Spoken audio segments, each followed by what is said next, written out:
ये एक प्रकार से व्यापार का कर्ज होता है जो चुकाना है। तो भविष्य में जो है दायित्व का मतलब ऐसा अमाउंट जो भविष्य में हमारे ऊपर जिम्मेदारियां यानी लायबिलिटीज, जिम्मेदारियां, रिस्पॉन्सिबिलिटी अराइज कर देती हैं, उसी को कहते हैं दायित्व। जैसे बैंक से लोन ले लिए तो वो भविष्य में देना है, चुकाना है, तो ये भी दायित्व है। ऐसे बैंक ओवरड्राफ्ट हो गया, किसी अन्य व्यक्ति से लोन ले लिए तो चुकाना ही है, ठीक है, ये हमारी जिम्मेदारियां हैं। ऐसे बकाया खर्च हो गया, क्रेडिटर जहाँ से माल उधार लेके आ रहे हैं वो भी, मतलब किसी कहीं से भी बाहरी पक्ष यदि हम पैसे या अन्य कुछ भी लिए हैं तो उसे चुकाना है, तो वही हमारी लायबिलिटीज हैं, दायित्व जो हो गए हैं वही कोई भी धन जो बाहरी पक्ष को हमें देना है तो वो है दायित्व होता है। यानी जो हमें बाहरी पक्ष को क्या है, देना होता है, देना है भविष्य में, जो है जो बाहरी पक्ष को देना है वही है। जैसे हमारा हो गया, क्या कहते हैं, लेनदार हो गया, बैंक लोन हो गया, ऐसे ही बकाया खर्च, कोई भी बकाया खर्च है तो ये सब क्या है, ये सब हमारे क्या है, दायित्व है, लायबिलिटीज हैं, इनको भविष्य में पैसा देना है।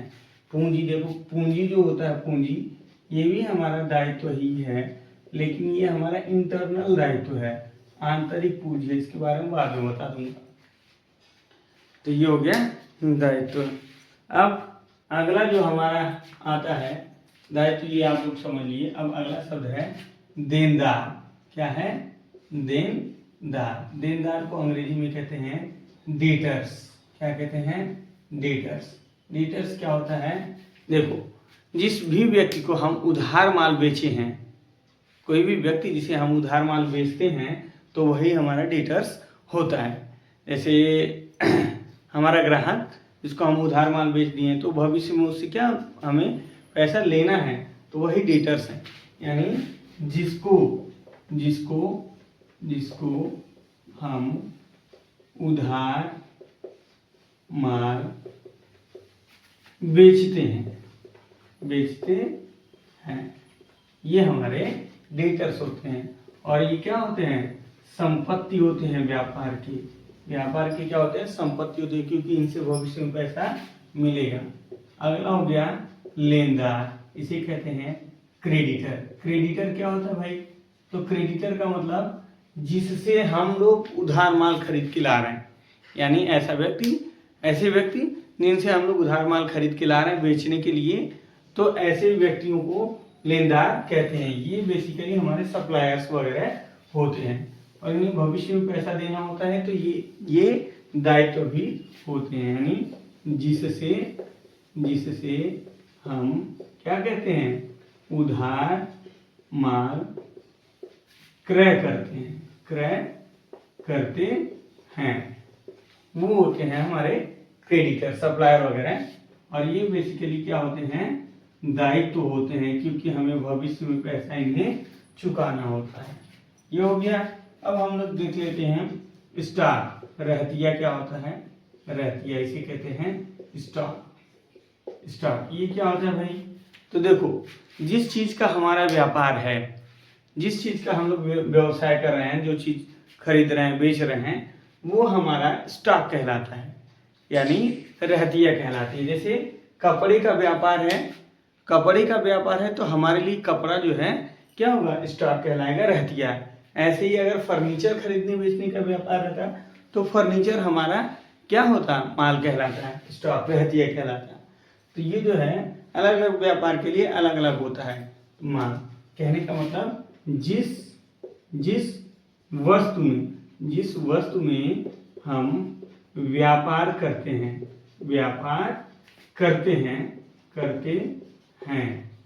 उसे ही क्या कहते हैं, रहतिया कहते हैं।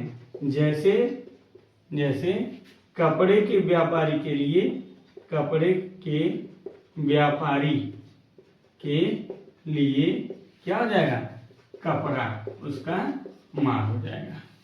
इस तरह से हमारा स्टॉक हो गया। तो स्टॉक जो है ये दो प्रकार के होते हैं, एक होता है ओपनिंग स्टॉक, इसे कहते हैं प्रारंभिक रहतिया, एक होता है प्रारंभिक रहतिया होता है ओपनिंग स्टॉक, और दूसरा होता है अंतिम रहतिया, इसे कहते हैं क्लोजिंग स्टॉक। ओपनिंग स्टॉक और क्लोजिंग स्टॉक ये क्या होता है, देखो मान लो इस समय इस साल हमारा व्यापार चल रहा है, ठीक है, माल खरीद के ला रहे हैं, बेच रहे हैं, तो इस साल पूरा साल भर बेचे हैं और साल भर के अंत में कुछ माल हमारा बिकने से रह गया, जो बच गया है हमारे पास, ठीक है। तो जो माल हमारा बिकने से रह जाता है वही इस साल का हमारा अंतिम रहतिया होता है।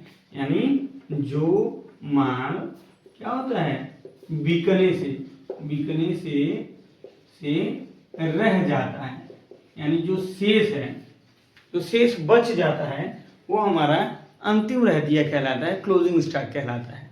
और प्रारंभिक रहतिया क्या होता है, जैसे इस साल का जो बचा हुआ स्टॉक था क्लोजिंग स्टॉक, वो अगले साल जब जाएंगे हम लोग तो अगले साल उसको फेंकेंगे तो है नहीं, तो उसको भी अगले साल जब व्यापार हम लोग करेंगे तो ये आगे ये जो आज का इस साल का अंतिम रहतिया है वो अगले साल जो है वो भी हमारे पास रहेगा, कुछ और माल खरीद के लाएंगे, फिर दोनों को मिला के बेचेंगे।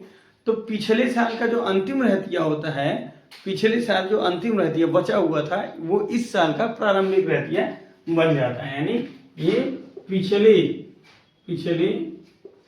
वर्ष का अंतिम रहतिया होता है, जो इस वर्ष, जो वर्ष के शुरुआत में, ठीक है, जो वर्ष के शुरुआत में हमारे पास रहता है, वर्ष के शुरुआत में जो बचा हुआ माल रहता है वही होता है। तो ये पिछले वर्ष का अंतिम स्टॉक ही होता है। तो ये हो गया हमारा ओपनिंग स्टॉक और क्लोजिंग स्टॉक। अब देखेंगे हम लोग, पहले थोड़ा ये भी देख लें, अप्राप्य ऋण देख लें, दिवालिया देख लें, फिर ये सब देखेंगे, देनदार भी देख लीजिए। अब देखो अप्राप्य ऋण, अप्राप्य ऋण ये क्या होता है, बैड डेब्ट। बैड डेब्ट क्या होता है भाई, बैड डेब्ट का मतलब क्या होता है, देखो जैसे देनदार में बताया था क्या होता है, देनदार ऐसे व्यक्ति होते हैं जिनको हम लोग उधार माल बेचते हैं, तो ऐसे व्यक्तियों को हम लोग क्या कहते हैं, देनदार कहलाते हैं। जैसे ग्राहक हमारे हैं, तो जिन जिन ग्राहकों को हम लोग उधार माल बेचते हैं वही तो हमारे क्या होंगे, देनदार होंगे। अब उन्हें उधार माल बेचे हैं तो उनसे पैसा लेना है, उनकी जिम्मेदारी है पैसा देना। लेकिन कुछ व्यक्ति ऐसे होते हैं देनदार, मतलब हमारे ग्राहकों में से जिन जिन लोगों को उधार माल बेचा गया है उसमें से कुछ ऐसे लोग होते हैं जो पैसे नहीं चुका पाते हैं या नहीं चुकाते हैं जानबूझकर या ऐसे, ठीक है, जिनके पास होता नहीं है जानबूझकर नहीं चुकाते हैं। तो ऐसे देनदार, ऐसे ग्राहक जिनको हम उधार माल बेचे हैं और वो हमारा पैसा नहीं दिए, वापस नहीं चुका पाए, तो ऐसे डेटर्स को क्या कहा जाता है, अप्राप्य ऋण कहा जाता है, यानी बैड डेब्ट कहा जाता है।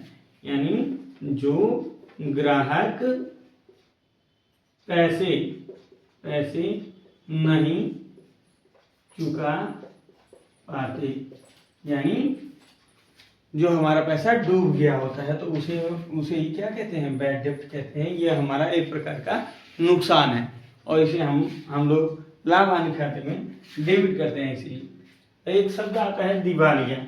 दिवालिया क्या होता है भाई, आप लोग बहुत कॉमन सुने होंगे, इंसॉल्वेंट।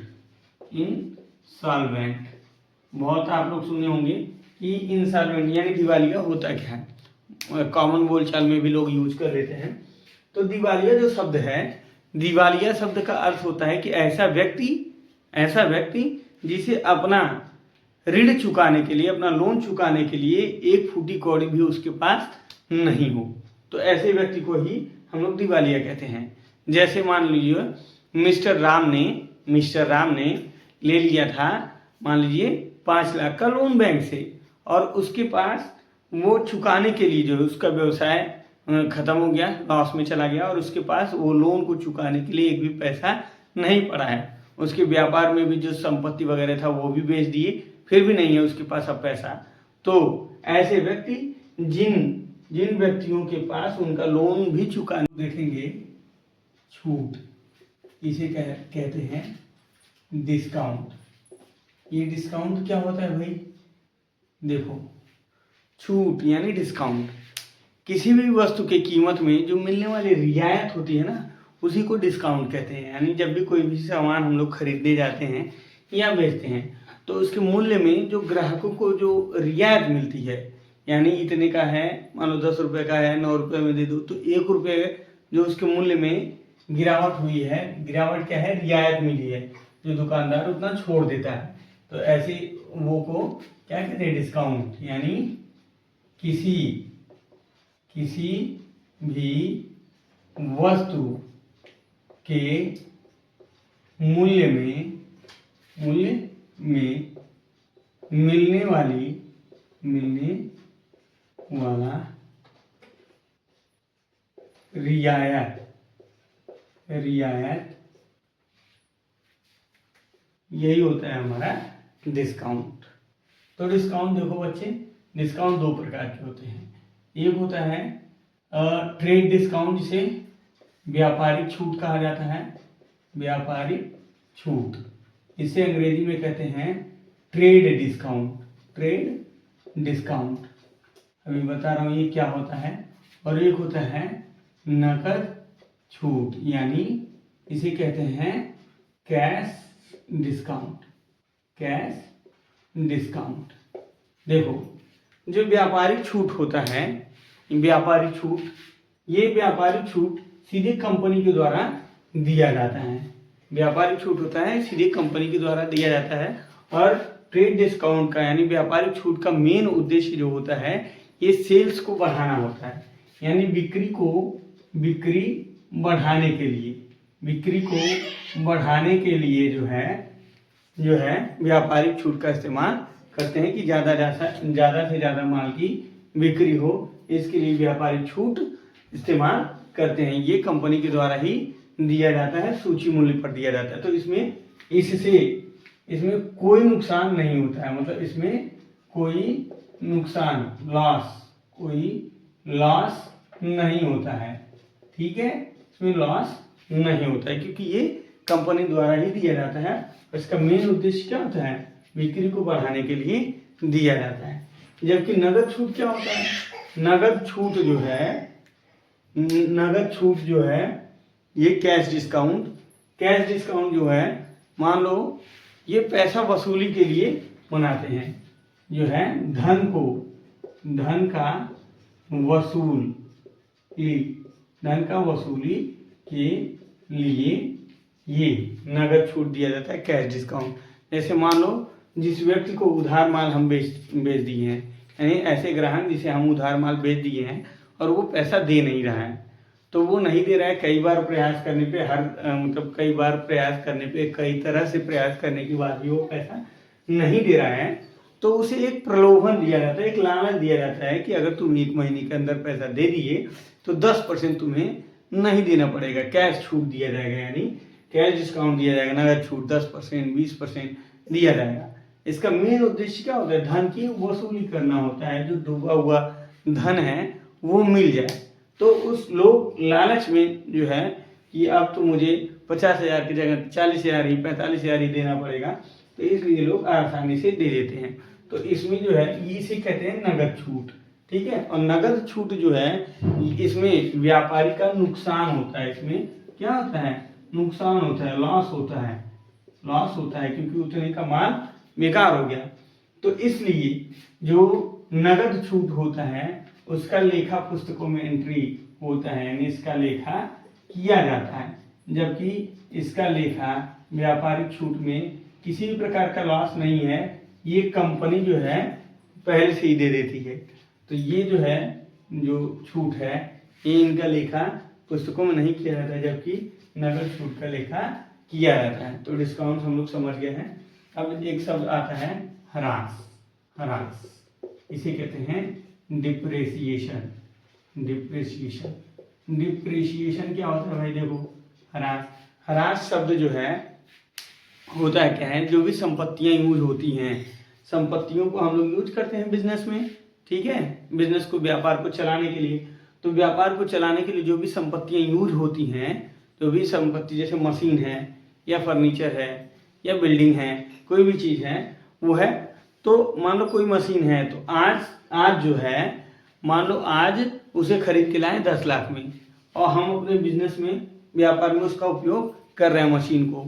तो मशीन को आज खरीद के लाए 10 लाख में, मान लो 6 महीने बाद या साल भर बाद, 2 साल बाद उस मशीन का कीमत 10 लाख ही नहीं ना रह जाएगा, उसका कीमत कुछ गिर जाएगा, से 8 लाख हो जाए, 6 लाख हो गया उसका कीमत।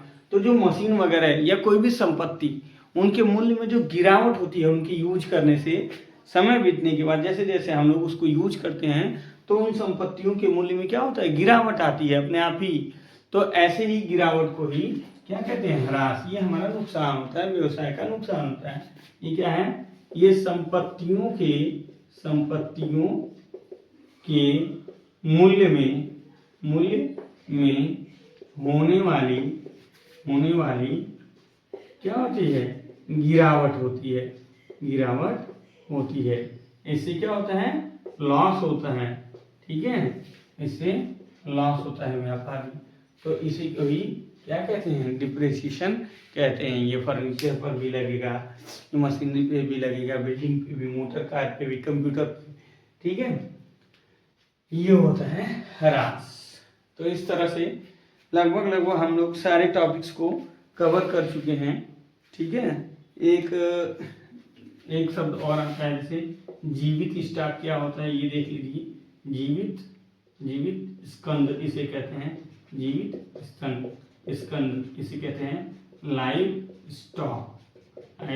ये क्या होता है भाई, देखो व्यापार में जो संपत्तियां यूज होती हैं, जैसे बिल्डिंग हो गया, फर्नीचर हो गया, मशीनरी, ये तो होते ही हैं। लेकिन व्यापार में, अपने व्यापार को चलाने के लिए जो है, कभी कभी जीवित स्टॉक यानी जानवर, पशुओं का भी प्रयोग किया जाता है। जैसे घोड़े हो गए, खच्चर हो गए, बैल हो गए, इनका भी प्रयोग कभी कभी हम अपने व्यापार में करते हैं।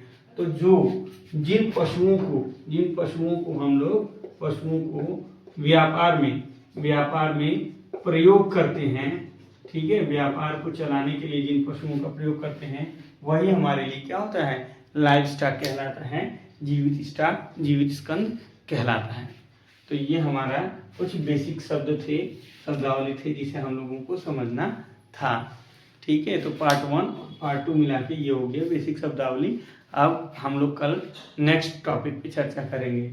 यदि हमारा वीडियो समझ में आ रहा हो, हमारे टॉपिक समझ में आ रहे हो, तो वीडियो को लाइक करके शेयर करिए और चैनल को ज़्यादा से ज़्यादा